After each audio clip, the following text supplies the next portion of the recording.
porque tenemos ataques terroristas. Y para hablar de ese tema ya está en nuestros estudios en vivo con el coronel Liendo, ex jefe del Servicio de Inteligencia del Ejército.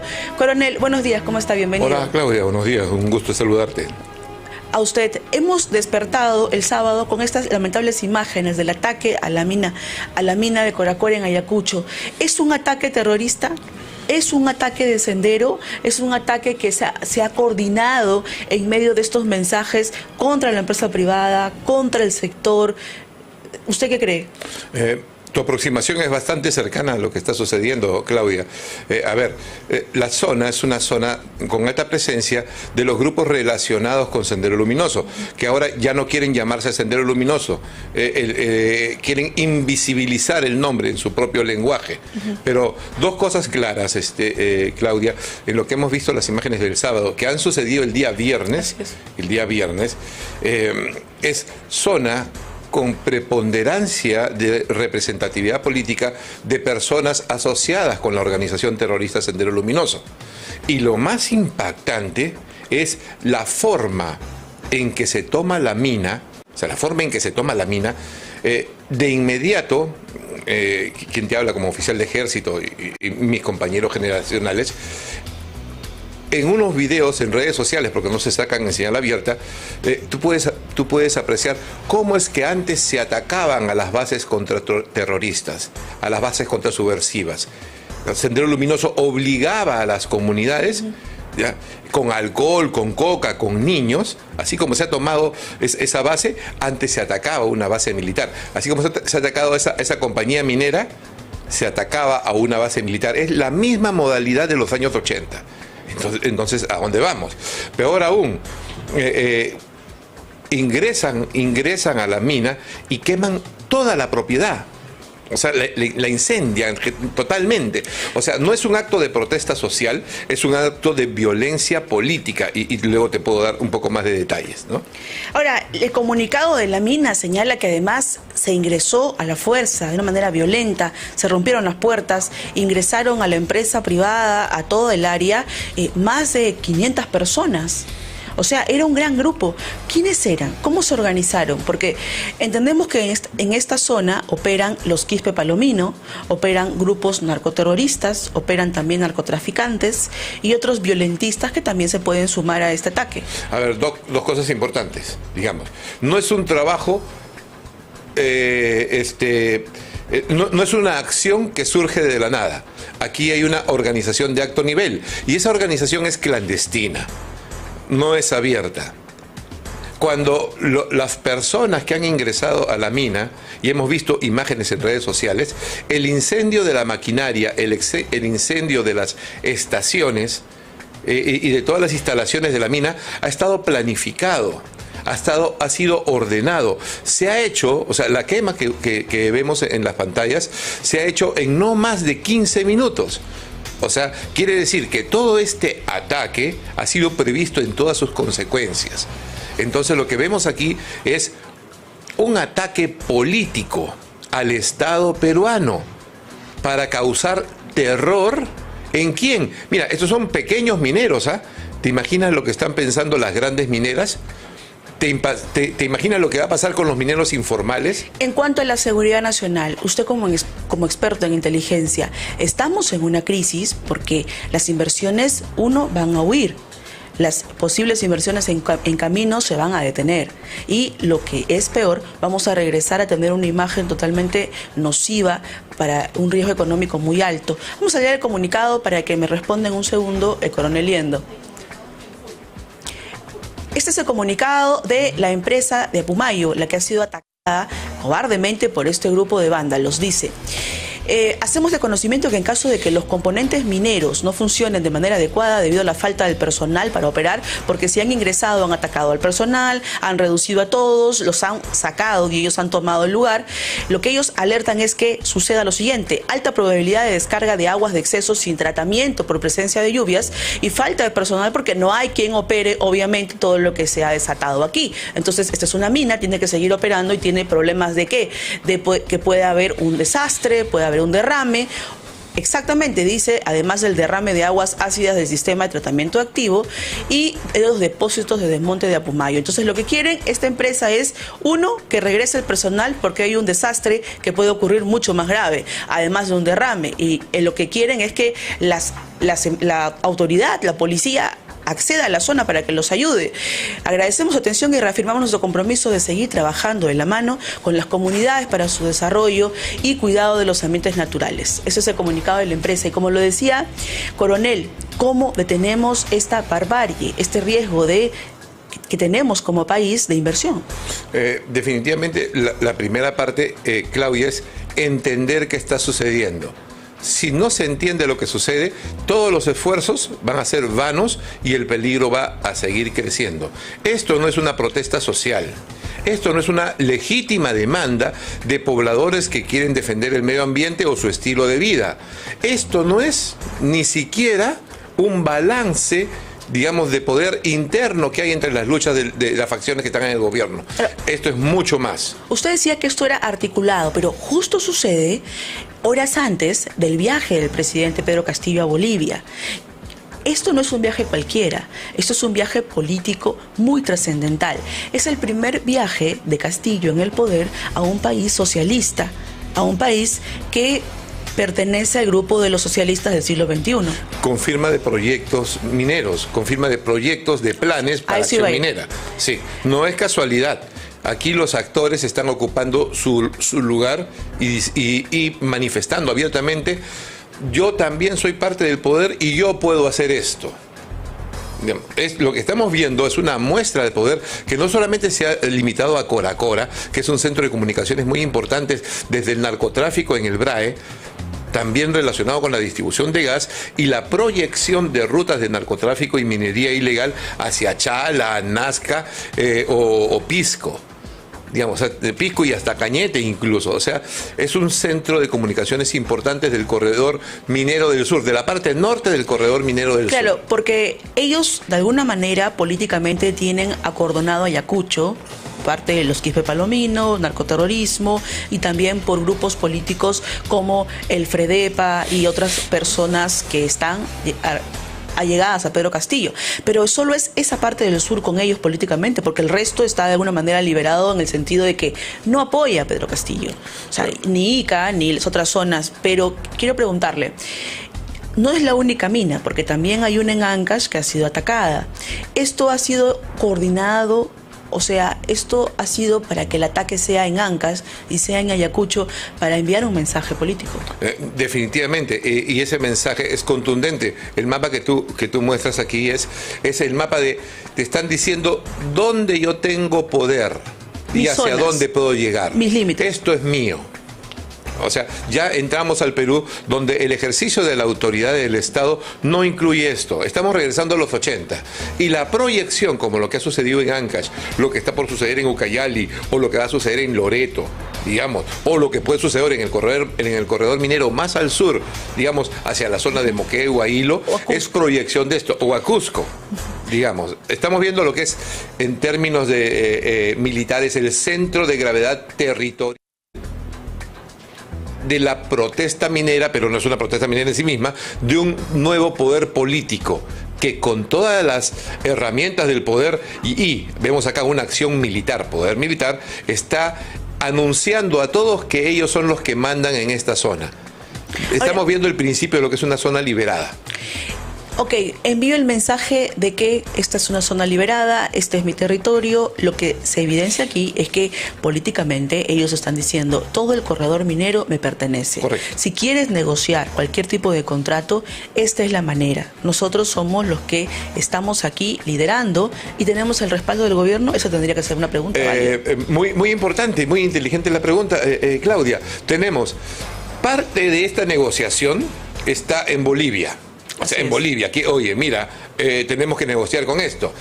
Parte de la otra negociación está acá en Lima, en San Isidro, acá en Miraflores, con los grupos de caviares que quieren armar sus mesas de diálogo y sus consultorías para hacer esto, ¿no? O sea, todos ganan en el marxismo-leninismo de este gobierno. Unos con consultorías, estudios de caso, mesas de diálogo, mesas redondas y consensos, otros con el control del territorio y otros con el manejo de la comercialización de insumos en la zona. Tenemos un gobierno que se está repartiendo la minería del país bajo el marxismo-leninismo. Vamos a escuchar un audio de Verónica Mendoza, cuando ella dice que Sendero no existe, que el terrorismo no existe, que ya lo hemos vencido. Vamos a escucharla para tener una idea de lo que estamos hablando y luego vamos a escuchar el análisis de Coronel Liendo. Muchas vidas, pero hay quienes no les importa ese dolor y quieren revivir un fantasma. ¿Para qué? Para generar miedo.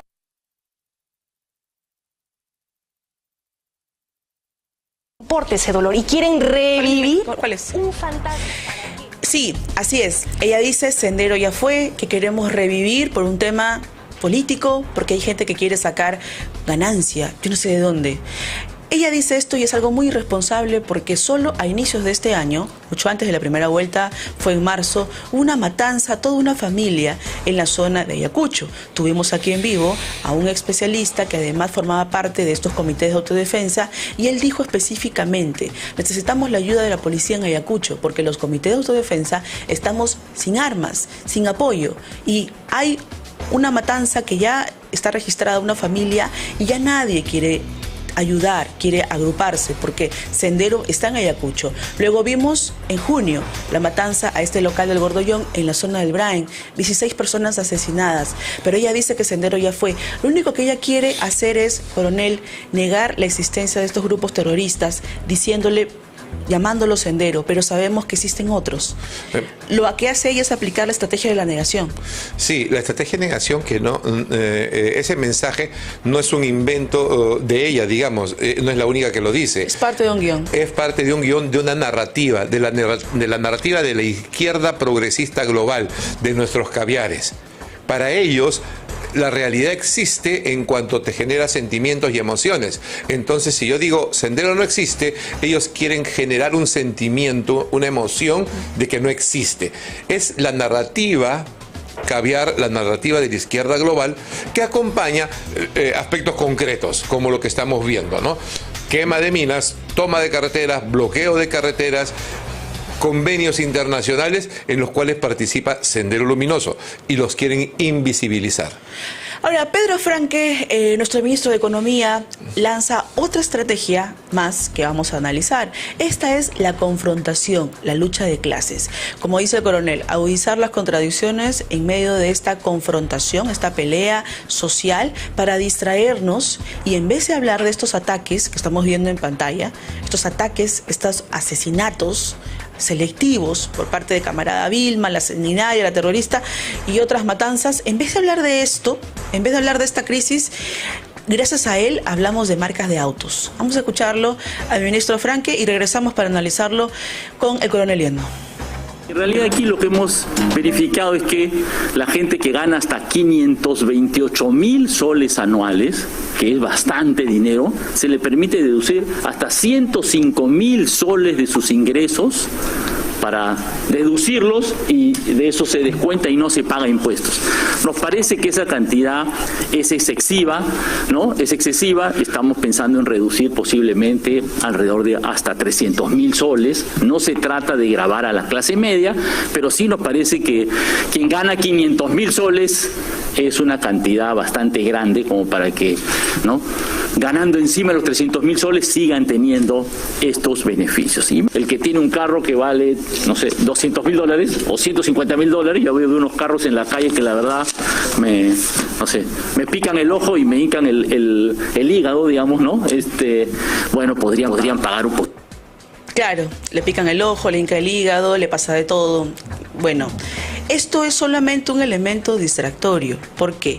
Coronel Liendo, esto no solo agudiza las contradicciones, sino además nos enfrenta entre peruanos. La segunda regla de los grupos socialistas del siglo XXI, la lucha de clases, la falsa lucha de clases. Sí, definitivamente. Con ello articulan toda su narrativa y ejecutan lo que sí no es falso ni menos, que es la agudización de contradicciones. Lo que hace el ministro de Economía, dentro de su más amplio poder en términos de ministro de Estado de Economía, es enfrentar a los peruanos entre los que supuestamente tienen y los que no tienen. Es un lenguaje absurdo.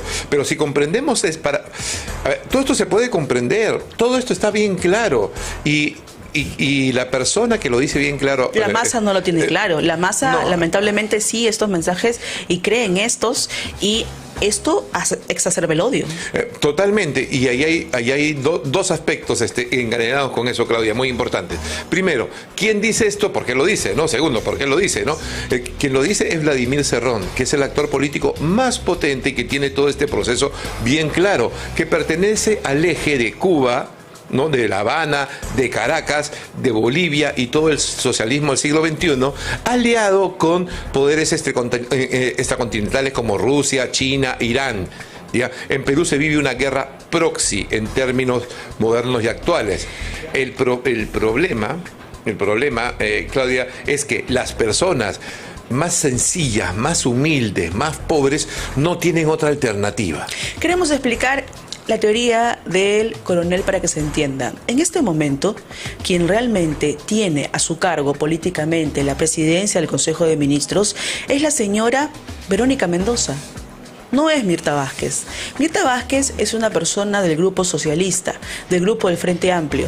Ella ha sido congresista, luego ha sido presidenta del Congreso, precisamente llevada por el grupo que apoyaba a Martín Vizcarra, que quería evitar la vacancia de Vizcarra y que inclusive el Partido Morado pedía que Vizcarra regresara para que todo vuelva, entre comillas, a la normalidad. El corrupto, este genocida, este vacado por corrupto e inhabilitado por corrupto, para que todo eso se borre, se elimine. Entonces, si nadie lo vacó por corrupto y él regresa, lo reivindican, ya no es corrupto. Ese es el mensaje. La señora Verónica Mendoza está a cargo hoy de la estructura de la columna más importante del gobierno de Pedro Castillo. Ella es la que realmente en este momento gobierna el Ejecutivo. Bueno, la presencia obedece a una de las facciones que tiene más fuerza, porque domina el Ministerio Público, domina la Fiscalía, digamos, tiene nexos con las fuerzas del orden y es la izquierda global. Ella representa al Grupo de Puebla. Exactamente, ¿por qué la menciono? Porque el coronel hace un momento estaba señalando al grupo del socialismo. Ella es una especie de aliada del chavismo, del Grupo de Puebla y de estos grupos del socialismo del siglo XXI, pero a su vez también se enfrenta a otro chavista castrista como es Vladimir Cerrón. Aquí tenemos dos chavistas castristas enfrentados por la cuota del poder internamente al entorno de Pedro Castillo.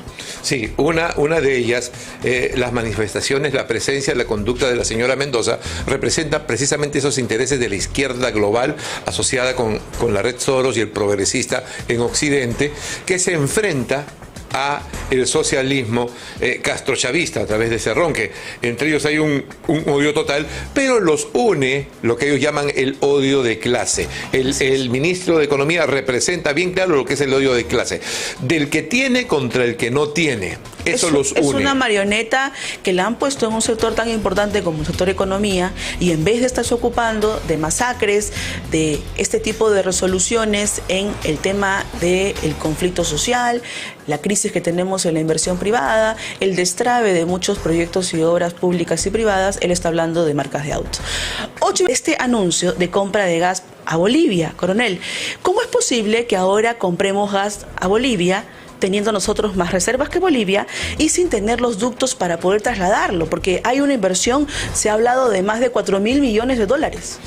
Bueno, definitivamente, detrás de esto, y que hay detrás de Coracora, que es lo primero que mencionaste, Claudia, es la presencia política de las personas agrupadas, asociadas, relacionadas con Sendero Luminoso, sus organismos de fachada, sus organismos generados, que están marcando su zona de control de territorio, que se puede proyectar sobre la zona del gas inmediatamente.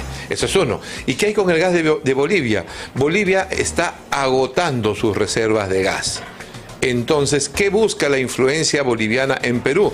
Tener acceso al gas peruano para ellos comercializarlos, para ellos hacerse cargo de la operación.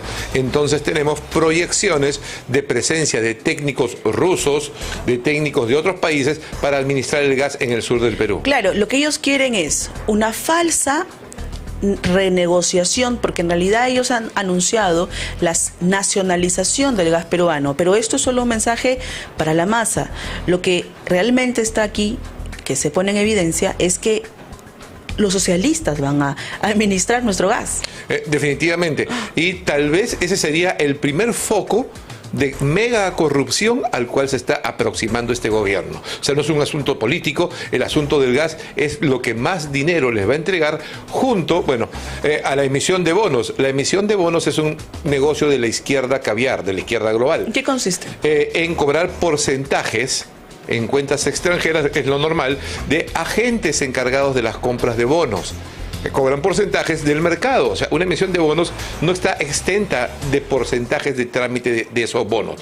El Estado peruano vende 4.000 millones de dólares en bonos y tenemos mínimo entre el 2-3% de comisiones. Hace rato corrupción. Así es, porque esto también es parte del engranaje del grupo socialista. Sí, arrastrar a estos países que tienen recursos como nosotros. Por eso era la importancia de tener a Perú incluido en el grupo del socialismo del siglo XXI, que no es otro que un grupo genocida, un grupo corrupto, que usa los recursos del Estado, que usa el sistema del Estado para hacerse del poder y luego dinamitarlo para refundar un nuevo sistema. Esa es la única versión. Esa es la versión con el añadido, Claudia, de que a estos países socialistas es un hecho concreto, sus recursos naturales son comprados por transnacionales a los precios más baratos. Así es. Eso es uno. Dos, los directivos del partido se enriquecen. Y tres, el pueblo se empobrece. Aquí la visión sobre lo que estamos viendo en el Perú debe enfocarse más en cómo defender a la población más débil, a los pobres y a los enfermos, que son los que van a sufrir las consecuencias del comunismo. Ese es el principal desafío. Y para que no nos quede duda, hablando de los recursos del Perú, vamos a escuchar cuando Castillo mencionaba y pedía el mar para Bolivia. En el año 2018, voy a contarles la introducción a este viaje, no es la primera vez que Pedro Castillo pisa suelo boliviano. En el año 2018, luego de su exitosa huelga magisterial, lo que hizo este grupo del Movadef, encabezado por Alex Chamán Portugal, un terrorista de Socorro Popular que fugó a Bolivia, donde le dieron asilo, y allá es nada menos que un profesor importante del terrorismo de Perú, fundador del Movadef, el grupo de Abimael Guzmán de Sendero Luminoso. Allá se imparte cátedras a favor del pensamiento Gonzalo, un pensamiento extinguido, ya lo hemos derrotado, ha fracasado en Perú. El pensamiento, no los remanentes, que continúan en la zona del Brain, pero lo que pasó en Bolivia fue lo siguiente. Alex Pimentel llevó a Pedro Castillo como un experto sindicalista, como la cabeza del Movadef en Perú. Lo invitó, formaron parte de este grupo, además estaba la señora Mericoy, la dirigente del Movadef de la zona de Moquegua. Y en ese momento, en esa universidad del Altiplano, él gritó y arengó algo que los peruanos hoy nos debe preocupar. Vamos a escucharlo. A nuestros compañeros dirigentes de los países vecinos, estamos con los compañeros de Perú, de Puno, con el compañero César Lino, estamos con el compañero José Pedro Castillo, el dirigente nacional de Perú, estamos con el compañero Humaya, Chileno. Por favor, si nuestros presidentes, nuestros gobernantes no pueden solucionar el tema marítimo, nosotros sí podemos hacerlo. Así que por favor devuelvan a nuestro mar. Por el aplauso para nuestro compañero.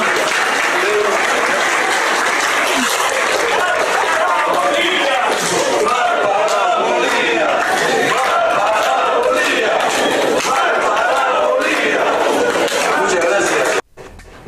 Así es, este video lo hemos visto muchísimas veces en Veto a Saber, en muchos programas.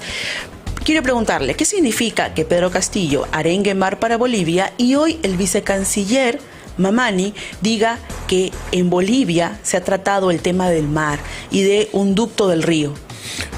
A ver, dos cosas, Claudia. Este evento que acabas de mostrar es el evento en el cual se sella la alianza entre Sendero Luminoso y el socialismo castrochavista del siglo XXI, a través del apoyo internacional a la candidatura de Castillo a cambio del mar para Bolivia, con todo lo que implica. Es dominio sobre el corredor minero del sur, dominio político sobre los gobiernos regionales del sur y la preeminencia de la influencia boliviana en el sur peruano. ¿Cómo nos aproximamos a ello, Claudia? Bolivia es un pueblo hermano, tradicional, separado por las circunstancias propias de la independencia, pero somos pueblos hermanos. El problema aquí es que el mar del que se está hablando no es el mar para Bolivia. El problema no es una acción de hermandad de Perú para Bolivia. No, el problema es la acción política para que el narcotráfico y la minería ilegal del eje castrochavista tenga acceso directo al mar. Vamos a tener un puerto y una zona a través del cual intereses geopolíticos ajenos a la realidad del Perú, contradictorios y que pueden generar un desbalance de poder en la región, estarán en manos del proyecto del socialismo del siglo XXI. El puerto de Hilo no será el puerto para Bolivia, es el puerto para Cuba, Venezuela y todos los asociados al socialismo del siglo XXI. Incluso ahora se alertó y se habló de que Julián Palacín había llegado a Bolivia, ¿para qué? Para poder posiblemente negociar el tema de un aeropuerto.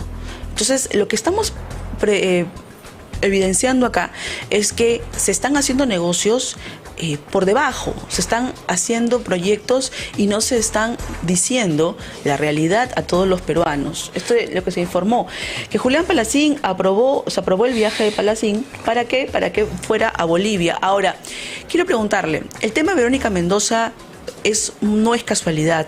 Este sujeto apodado El Pollo, que fue detenido en España, que pidió asilo y que se le denegó y se le va a extraditar a Estados Unidos, conoce mucho acerca del financiamiento de la campaña de Ollanta Humala y de la ONG Prodin, en donde está implicada Verónica Mendoza. En este momento en el que ella tiene el poder, en el que ella tiene la columna principal del gobierno de Pedro Castillo, debe estar temblando. No estoy segura si está temblando porque tiene todo el poder alrededor de ella. Tiene poder internacional a través de la agenda del Grupo de Puebla, tiene el poder que proyecta el socialismo del siglo XXI y también su agenda, y es parte del gobierno peruano actual. La figura de la señora Mendoza, su narrativa, hace match con esas tres cosas. Más que ella pudiese estar asustada, es parte de las negociaciones. Es una negociación de tres patas: del socialismo castrochavista, de la izquierda global a través del Grupo de Puebla y de Sendero Luminoso. Todos detrás de los recursos peruanos.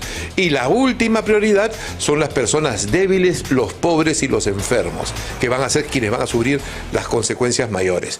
Al mismo tiempo, es una guerra interna entre ellos, porque no existe hasta el momento ninguna fuerza nacional patriota articulada, con liderazgo y capaz de enfrentarse. Ellos están actuando en el Perú libremente, con las últimas disposiciones económicas o pedidos de facultades legislativas al Congreso, se consolidarían en el tiempo más rápido posible la pobreza de las empresas peruanas, la fuga de capitales, la fuga de talentos, y tendrían el campo libre para que el Perú continúe siendo un campo de batalla, una guerra proxy de intereses internacionales aquí en el Perú.